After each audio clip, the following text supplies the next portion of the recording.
So hi there Kelalistas! Welcome to my first vlog. If you are new to my channel, please click the subscribe button and the notification bell for more updates.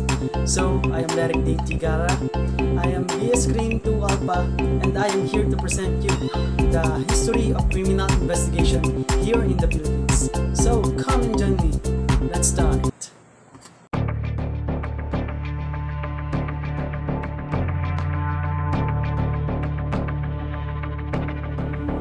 During the American period, here in the Philippines, the Philippine Constabulary was created by the American colonial government to replace the Spanish colonial Guardia Civil. The Criminal Investigation Service, or CIS, known as CIDG or Criminal Investigation and Detection Group, was created in October 3, 1901 to handle investigations of major crimes. In year 1917, this was followed by the Philippinization of the Philippine Constabulary with the appointment of the General Rafael Crame as the Philippine Constabulary Chief. So, we have the idea now that the Philippine Constabulary was not Filipinos in the early times because it was managed by the Americans in US Army. Approaching to the Commonwealth era, prior to the establishment of Commonwealth of the Philippines, the U.S. Army had maintained a force into the Philippines.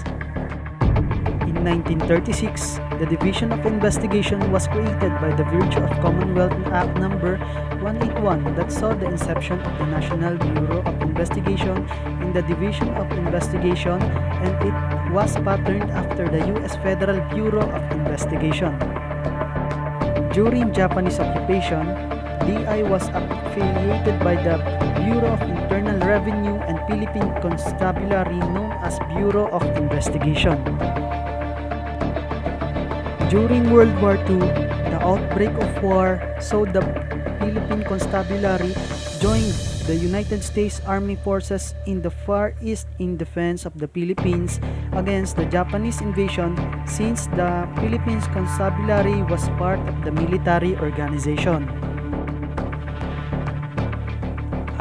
After the April 9, 1942 U.S. surrender of the Bataan Peninsula on the main Philippine island of Luzon to the Japanese during World War II, the approximately 75,000 Filipino and American troops on Bataan were forced to make an arduous 65-mile march to prison camps. The marchers made the trek in intense heat and were subjected to harsh treatment by Japanese guards.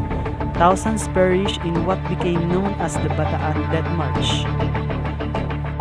The fall of Bataan was not the end of hostilities insofar the AFP Signal Corps was concerned. After that is the martial law period declared by President Ferdinand Marcos. Martial law was proclaimed because of the formation of the New People's Army and the Moro National Islamic Liberation Front. After the People's Revolution in 1986, a new constitution was promulgated providing for a police force which is national in scope and civilian in character. Consequently, Republic Act No. 6975 entitled An Act Establishing the Philippine National Police under a reorganized Department of the Interior and Local Government, or DILG, was signed into law on December 13, 1990, which took effect on January 1, 1991. Subsequently, the PNP was operational on January 29, 1991, whose members were formerly the PC and the INP, and the absorption of the selected members from the major service and units of the Armed Forces of the Philippines, such as the Philippine Air Force Security Command, the Philippine Coast Guard, Philippine Army, and the Philippine Navy. I hope you understand a lot of things about the history of criminal investigation here in the Philippines. And so much for that. If you are new to my channel, please click the subscribe button and the notification bell for more updates. So that's all for now, and thank you.